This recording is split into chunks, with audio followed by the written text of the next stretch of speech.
Аграхолдинг, яким апякуецца Лукашенка, атрымаў дадатковыя грошы, якія забралі ў прамысловасці. Ідзецца пра прадпрыемства Купалаўскае на Шклоўшчыне, асабісты праект Лукашэнкі, месца, дзе ён пачынаў сваю палітычную кар'еру.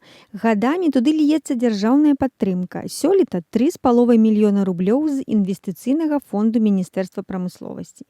Некалькі гадоў таму Лукашенко казаў так. Те коровы обошлись стране на вес золота. Мы собрали шапкой, походили по стране, собрали деньги, построили этот комплекс. Я его контролировал, строительство. Холдинг належыць кіраўніцтву справ Лукашэнкі. Ідэя была простая. Паказальны праект, узор для ўсіх гаспадарак краіны. Але рэальнасць іншая. З самага пачатку ў Купалаўскім часта мяняліся кіраўнікі. Адзін з іх нават скончыў жыццё самагубствам. А ў 2019 годзе візіт Лукашэнкі скончыўся скандалам і крымінальнымі справамі.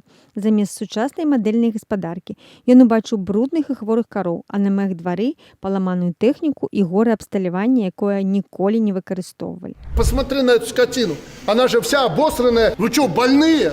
Ты же Освенцим. Але і праз некалькі гадоў залатыя каровы Лукашэнкі ўсё яшчэ каштуюць беларусам дорага.